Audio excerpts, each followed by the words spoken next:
How do you know how do you know what was asked in the grand jury if you weren't there? Mr. Patel, this is a mockery you're making of this hearing and simple questions. It's a simple question. If you have Mr. a Patel, transcript, during you can your read the nomination, question, but you don't have hearing, it. That rant of false information does not bring this country together. If you want to work on bringing this country, it's my time, not yours. My God. If you want to talk about dividing this country, it is I follow you on your social media posts that tear this country apart. Politics isn't just about parties or power. It's about people, their stories, struggles, and choices that shape the world we live in. I'm Poe, and this is Political Poe. In a marble hall where echoes rise, a storm of voices breaks the air. Senators lean forward, words sharpened like truth itself. Across the table sits Mr. Patel, the man accused of loyalty to power over country.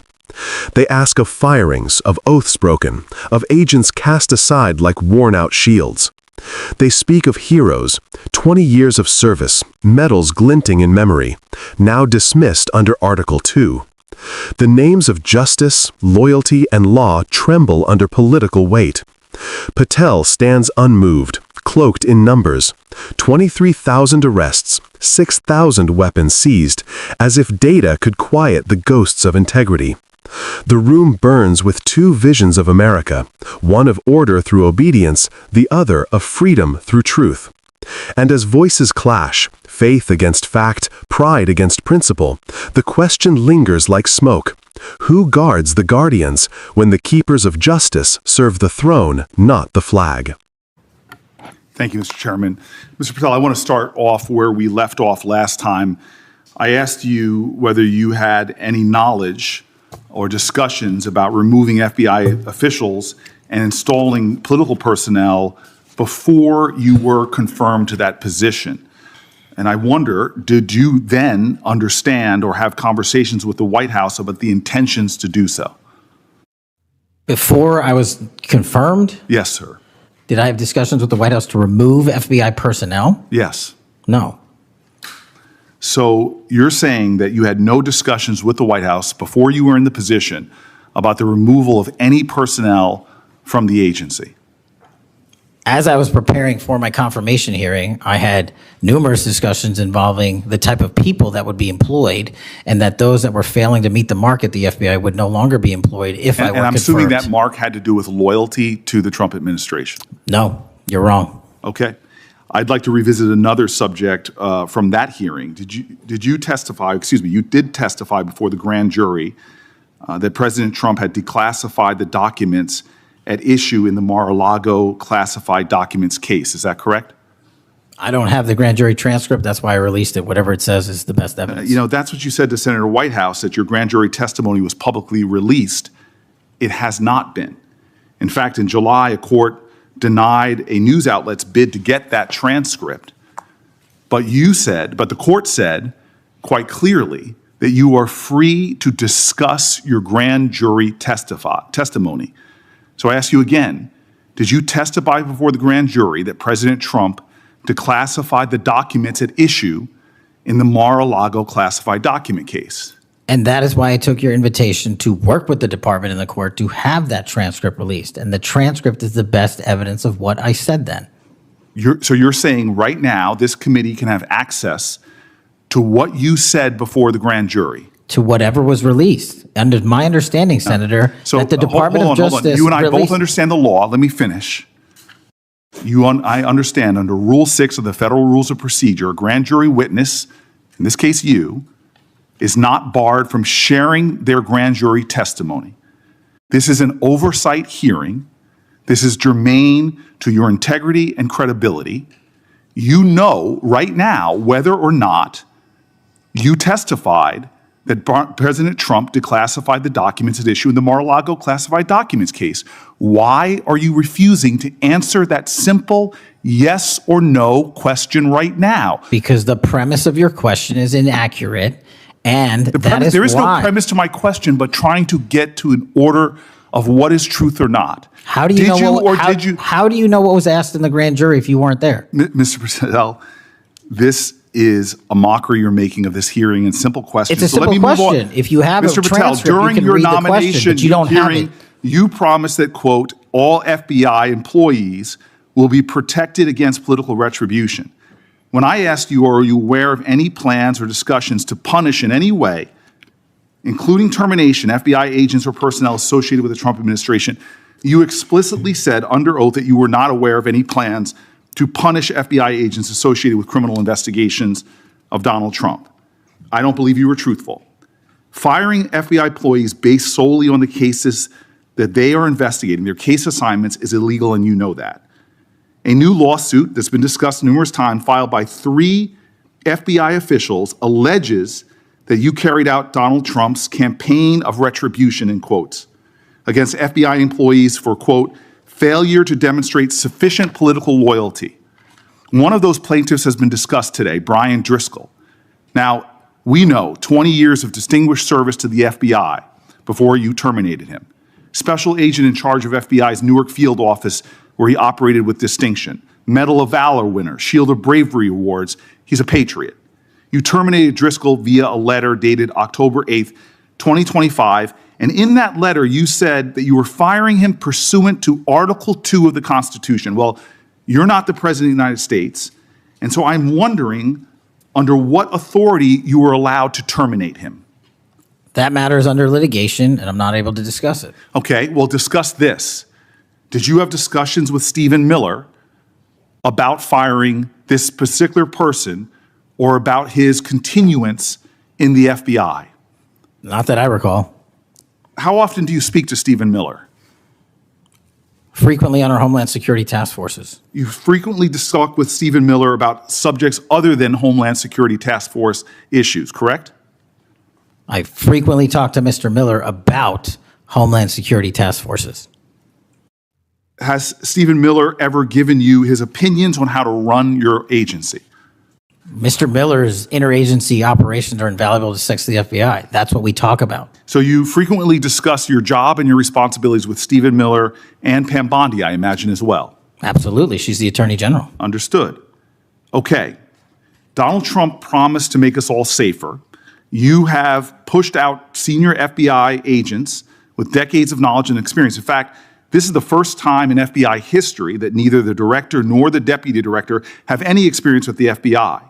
You've shifted the agency's priorities primarily to pursuing Donald Trump's immigration enforcement agenda.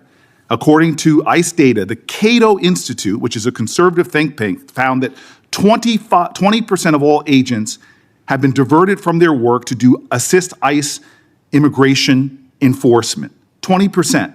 Part of this operation is the work of mass law enforcement who jump out of cars, snatch people off streets at churches, schools, and their jobs and hospitals. Have there been any FBI agents who investigate crimes against children that have been assigned to immigration enforcement, yes or no?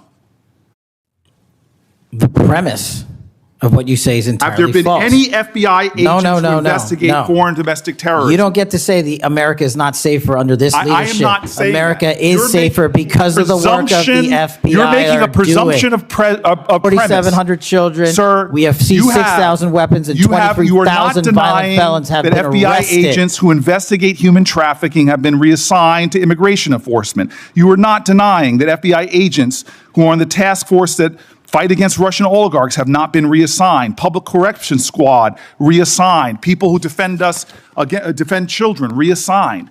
You're not denying that. I've seen you time and time again attack my colleagues' premises of questions as a way to not answer the question. So let me end with this. I believe you have made our country weaker and less safe. I believe that we are more vulnerable to a major event, and I pray to God it doesn't happen. You've gutted the Bureau of Institutional Knowledge and Expertise. You fired or pushed out seasoned FBI officials, many with more than 20 years of experience, and were working on cases that were critical.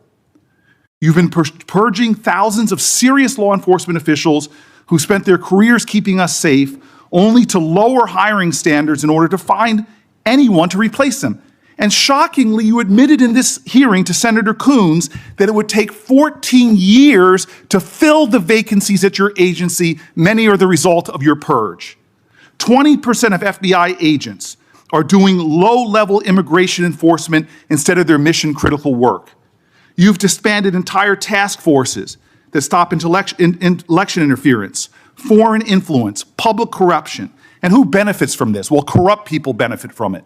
Criminals benefit from it. Vladimir Putin benefits from it. And it really makes me wonder who you're looking out for. It makes me think we can't trust you as a nation. You swear to release the Epstein files, but now you're withholding the Epstein files. You claim that you have a suspect in a serious assassination. Whoops, then you don't have a suspect. You know nothing about plans to remove FBI agents, yet you're directly involved in those plans. In the words of an ex-FBI official, you are overseeing, and I quote, generational destruction of the nation's premier law enforcement agency. Mr. Patel, in just 8 months, you have assaulted the institutional integrity of the FBI. But I know FBI field agents. I've worked with them in Newark. No matter how truly bad you are, you can't undermine the legacy of agents who fight every day to keep us safe, but you can tarnish the integrity of the agency and undermine the agency's capacity. I believe you're failing as a leader, and that your failure does have serious implications for the safety and security of Americans and our families. We're more vulnerable to domestic and foreign attack because of your failures of leadership. I don't think you're fit to hand the bureau, but here's the thing, Mr. Patel. I think you're not going to be around long. I think this might be your last oversight hearing. Because as much as you supplicate yourself to the will of Donald Trump and not the Constitution of the United States of America, Donald Trump has shown us in his first term and in this term, he is not loyal to people like you. He will cut you loose.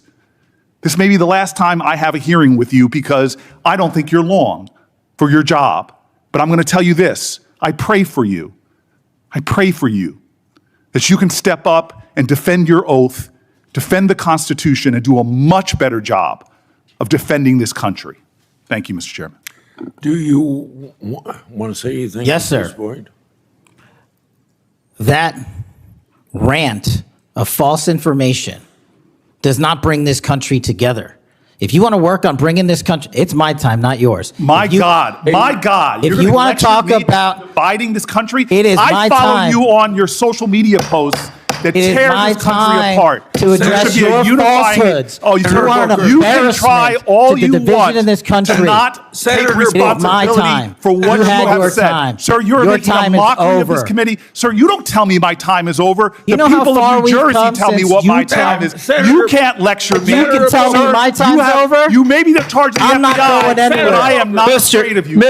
Mr. Chairman, Not afraid of you. Mr. Chairman, point of order. Senator Booker, I announced at the beginning of this meeting that this back and forth, talking over each other, doesn't work. And I said if that happened, I asked Patel not to respond, and I was going to give him some time after the senator's time was up to respond.